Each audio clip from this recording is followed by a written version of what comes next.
Hi friends, എല്ലാവർക്കും നമ്മുടെ പുതിയൊരു വീഡിയോയിലേക്ക് സ്വാഗതം.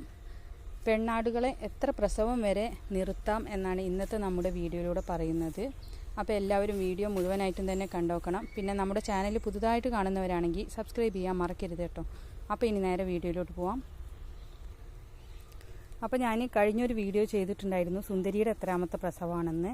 അപ്പോൾ അത് കാണാത്തവർക്കായിട്ട് ഒന്നുകൂടെ പറയാം. ഇവളുടെ ഇപ്പോൾ 6ാമത്തെ പ്രസവമാണ് കേട്ടോ. ചിലപ്പോൾ 7 ആയിരിക്കും. എന്ന് വെച്ചാൽ ഞാൻ വാങ്ങിക്കുന്നതിന് മുന്നേ പ്രസവിച്ചിട്ടുണ്ടോ എന്ന് എനിക്കറിയില്ല. അപ്പോൾ എൻ്റെ കൈ കിട്ടിയതിന് ശേഷം 6ാമത്തെ ഗർഭിണി ആയിട്ടിരിക്കുകയാണ്. ഇപ്പോൾ 3 മാസം കഴിഞ്ഞിട്ടുണ്ട്.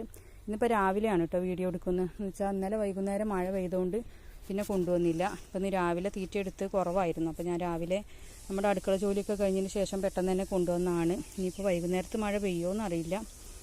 അപ്പോൾ ആടുകളെ ഒരു 3-4 പ്രസവം ആകുമ്പോൾ പലരും അങ്ങ് ഒഴിവാക്കാറാണ് പതിവ്. 3 പ്രസവം 4 പ്രസവം ആകുമ്പോൾ അതിൻ്റെ മക്കളെ വളർത്തിയെടുത്തിട്ട് അമ്മയാടിനെ അങ്ങ് കൊടുത്തേക്കും. അപ്പോൾ അങ്ങനെ ചെയ്യരുത് നിങ്ങൾ.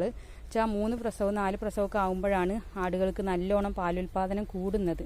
ഒരു പ്രസവത്തിനേക്കാളും 2ാമത്തെ പ്രസവത്തിൽ അതിനേക്കാളും കുറച്ചുകൂടെ പാലുണ്ടാവും.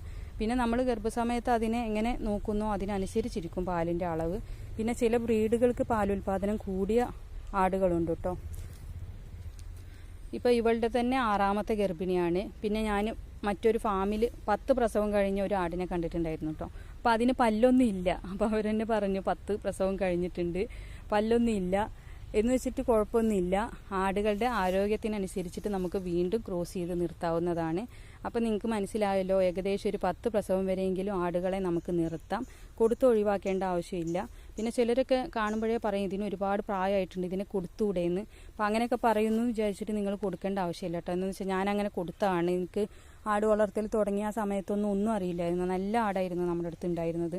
അപ്പോൾ ചിലരൊക്കെ പറയും നിങ്ങൾക്ക് ഇതിനെ കൊടുത്തുകൂടെ, ഇതിന് ഒരുപാട് പ്രായമുണ്ട് അങ്ങനെയൊക്കെ പറഞ്ഞപ്പോൾ ഞാൻ അതിനെ പിടിക്കാത്തൊരു ഇതും കൂടി വന്നപ്പോൾ മുട്ടനാടും ഉണ്ടായിരുന്നില്ല കയ്യിൽ. അപ്പോൾ അങ്ങനെയൊക്കെ ആയപ്പോൾ പാലും പറ്റി. അപ്പോൾ അങ്ങനെയൊക്കെ ആയപ്പോൾ ഞാൻ അതിനെ കൊടുത്തു. പിന്നീടാണ് എനിക്ക് മനസ്സിലായതെന്ന് വെച്ചാൽ മറ്റുള്ളവരുടെ വാക്ക് കേട്ടിട്ട് നമ്മൾ കൊടുത്ത് ഒഴിവാക്കേണ്ട ആവശ്യമില്ല. നമ്മുടെ ആടുകളാണ് എന്ന് വെച്ചാൽ പിന്നെ നമുക്ക് അതുപോലെ ഇണങ്ങി കിട്ടിക്കോളണമെന്നില്ല. അപ്പം നമുക്ക് പലരും പുറത്തുനിന്ന് ആടിനെ വാങ്ങിക്കൊണ്ടുവന്നാൽ ചിലപ്പോൾ വെള്ളം കുടിക്കില്ല, തീറ്റ എടുക്കില്ല, പല കള്ളത്തരവും ഉണ്ട്. എന്ന് വെച്ചാൽ ചിലരൊക്കെ 5ഉം 6ഉം പ്രസവിച്ച ആടുകളെയാണ് 2ാമത് പ്രസവം 3ാമത് പ്രസവം എന്നൊക്കെ പറഞ്ഞ് തരുന്നത്. അപ്പോൾ എല്ലാവരും പെട്ടെന്ന് പോയി വാങ്ങും അതിന് പ്രായമില്ല എന്നൊക്കെ വിചാരിച്ചിട്ട്. അപ്പോൾ പ്രായം ഒരു പ്രശ്നമേ ഇല്ല. അത് വർഷങ്ങൾ അങ്ങനെ കഴിഞ്ഞു പോകുന്നതേ ഉള്ളൂ. നമ്മുടെ ആടുകളെ നമ്മൾ എങ്ങനെ തീറ്റയും വെള്ളവും സപ്ലിമെൻറ്റും ഒക്കെ കൊടുത്ത് അതിനെ ശ്രദ്ധിക്കുന്നുവോ അതിനനുസരിച്ചിരിക്കും അതിൻ്റെ ആരോഗ്യം. ഇപ്പം തന്നെ നമ്മുടെ സുന്ദരിയെ കുറച്ച് മുമ്പേ കാണുമ്പോൾ ഇതിനേക്കാളും പ്രായം തോന്നാറുണ്ടായിരുന്നു. ഇപ്പോൾ അവളെ നോക്കുമ്പോൾ അത്ര തന്നെ പ്രായം തോന്നുന്നില്ല, പ്രായം കുറഞ്ഞ പോലെയാണ് തോന്നുന്നത്. എന്ന് വെച്ചാൽ ഞാൻ അവൾക്ക് കഴിഞ്ഞ വീഡിയോയിൽ പറഞ്ഞിട്ടുണ്ടായിരുന്നു ഈത്തപ്പഴം 2 വെച്ചിട്ട് കൊടുക്കുന്നുണ്ട്. പിന്നെ ബദാം ഇടയ്ക്കൊക്കെ കൊടുക്കാറുണ്ട് കേട്ടോ. പിന്നെ ഇപ്പോൾ സപ്ലിമെൻറ്റ് കൊടുക്കുന്നത് ഇപ്പോൾ ഇന്നലെ ഞാനൊരു വീഡിയോ ചെയ്തിട്ടുണ്ട് കേട്ടോ, ഗർഭിണി ആടുകൾക്ക് കൊടുക്കേണ്ട കൈത്തീറ്റയും സപ്ലിമെൻറ്റും. അപ്പോൾ അതിൻ്റെ ലിങ്ക് ഞാൻ താഴെ കൊടുക്കാം. നിങ്ങൾക്ക് ഗർഭിണി ആടുകളൊക്കെ കയ്യിലുണ്ടെങ്കിൽ അത് വാങ്ങിച്ചു കൊടുക്കാം. ഒസോമിനാണ് ഞാൻ ഇവൾക്ക് കൊടുക്കുന്നത് കേട്ടോ. അപ്പോൾ നല്ല റിസൾട്ടാണ്. ഞാൻ 2-3 വർഷമായിട്ട് ഒസോമിനാണ് കൊടുക്കുന്നത്. അപ്പോൾ അതിന് റിസൾട്ട് ഉണ്ടായതുകൊണ്ട് തന്നെയാണ് ഞാൻ അതന്നെ വാങ്ങിച്ചു കൊടുക്കുന്നത്. വേറെയും സപ്ലിമെൻറ്റുകളുണ്ട്, നിങ്ങൾക്ക് ഏത് വേണമെങ്കിലും കൊടുത്തിട്ട് നോക്കാം.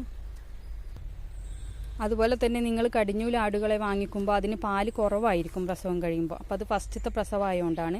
പിന്നത്തെ പ്രസവമാകുമ്പോൾ അതിനേക്കാളും കുറച്ചുകൂടെ പാലും കൂടും, കുട്ടികളുടെ എണ്ണവും കൂടും. എന്ന് വെച്ചാൽ ഫസ്റ്റിൽ ഒരു കുഞ്ഞ്, പിന്നെ നല്ലോണം 1.5 വയസ്സൊക്കെ ആയിട്ട് പ്രസവിക്കുന്ന ആടുകൾക്ക് 2 കുഞ്ഞുങ്ങളൊക്കെ ഉണ്ടാവും കേട്ടോ. അപ്പോൾ നമ്മൾ പെട്ടെന്ന് ക്രോസ് ചെയ്യിക്കുമ്പോൾ കുഞ്ഞുങ്ങളുടെ എണ്ണം കുറവാകും. പ്രായം കൂടും തോറും അതിന് നല്ല തന്നെയാണ്. എന്ന് വെച്ചാൽ പാലുൽപാദനം കൂടും, കുഞ്ഞുങ്ങളുടെ എണ്ണവും കൂടും, നല്ല ആരോഗ്യം ഉണ്ടാവും. അപ്പോൾ നിങ്ങൾ 2ാമത്തെ പ്രസവമൊക്കെ നോക്കിയിട്ട് മതി, അതിനെ കൊടുക്കേണ്ട ആവശ്യമില്ല. ഫസ്റ്റത്തെ ആകുമ്പോൾ പാല് കുറവാണെന്ന് വിചാരിച്ചിട്ട് പെട്ടെന്ന് ഒഴിവാക്കേണ്ട. എന്ന് വെച്ചാൽ അടുത്തൊരു പ്രസവം കൂടി ആകുമ്പോൾ അതിനേക്കാളും പാല് കൂടും. പിന്നെ ഒരു കൈത്തീറ്റയും അതുപോലെ എന്തെങ്കിലും ഒരു വൈറ്റമിൻസ് നമ്മൾ കൊടുക്കണം ഗർഭസമയത്ത്. അതുപോലെ കൊപ്ര പിണ്ണാക്ക് ഇതൊക്കെ കൊടുത്താലും പാലുൽപാദനം ഉണ്ടാവും കേട്ടോ. പിന്നെ പച്ചപ്പുല്ലുകളൊക്കെ ധാരാളം കൊടുക്കുക. ഒരുപാട് ഓവറായിട്ട് നമ്മൾ തീറ്റ കൊടുക്കേണ്ട ആവശ്യമില്ല കേട്ടോ, ഒരളവ് വെച്ചിട്ട് കൊടുക്കുക. അപ്പോൾ നമുക്ക് 5ഓ 6ഓ 7ഓ എത്ര പ്രസവം വരെ ആടുകളെ നിർത്താം അതിൻ്റെ ആരോഗ്യത്തിനനുസരിച്ചിട്ട്. പിന്നെ ഇപ്പോൾ ഒരുപാട് വയസ്സായി എന്ന് വിചാരിച്ചിട്ട് മതി ഇളകാതിരിക്കൊന്നുമില്ല കേട്ടോ, മതി ഇളകുകയും ചെയ്യും. പിന്നെ നമുക്ക് എപ്പോഴും 3 മാസം തന്നെ കഴിയുമ്പോൾ ക്രോസ് ചെയ്ത് നിർത്തണമെന്നില്ല. അപ്പോൾ പല ഫാമുകളിലും 3 മാസം ആകുമ്പോൾ അടുത്ത് ക്രോസ് ചെയ്യിക്കും. അപ്പോൾ ബിസിനസ്സായിട്ട് അങ്ങനെയുണ്ട് കേട്ടോ. 3 മാസം ആകുമ്പോൾ ക്രോസ് ചെയ്ത് നിർത്തി കഴിഞ്ഞാൽ ഈ കുഞ്ഞുങ്ങൾ വലുതാകുമ്പോഴേക്കും ആട് അടുത്ത പ്രസവത്തിനാവും. അപ്പോൾ അങ്ങനെ ചെയ്യുന്നതുകൊണ്ട് കുഴപ്പമില്ല. പിന്നെ അവരൊക്കെ നന്നായി നോക്കുന്നുണ്ട്. എന്ന് വെച്ചാൽ അവരുടെ ഫുഡും കാര്യങ്ങളും സപ്ലിമെൻറ്റും വരെ മരുന്നും എല്ലാം കറക്റ്റായിട്ട് കൊടുത്തിട്ടാണ് അവർ നോക്കിക്കൊണ്ട് പോകുന്നത്. അങ്ങനെയുള്ളവർക്ക് അങ്ങനെ ചെയ്യാം.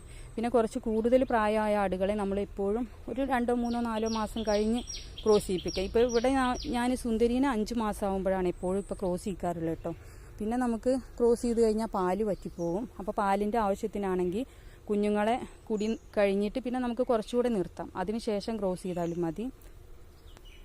അപ്പോൾ ഇവളെ അങ്ങനെയാണ് ചെയ്യുന്നത് കേട്ടോ. കുഞ്ഞുങ്ങളെ ഒരു 3, 4 മാസം ആകുമ്പോൾ പാലുകൂടി നിർത്തിയിട്ട്, എന്നാലും അവർക്ക് കുറച്ചൊക്കെ കൊടുക്കും, ബാക്കി പാല് നമ്മൾ കറന്നെടുക്കും. വീട്ടാവശ്യത്തിനും കുഞ്ഞുങ്ങൾക്ക് കൊടുക്കാനും അതുപോലെ ചെറിയ കുട്ടികൾക്ക് കുറുക്കുണ്ടാക്കാനും എല്ലാം ഉപയോഗിക്കാൻ നമുക്ക് നല്ല പാലാണ്. കഫക്കെട്ടോ അങ്ങനത്തെ പ്രശ്നങ്ങളൊന്നും വരില്ല.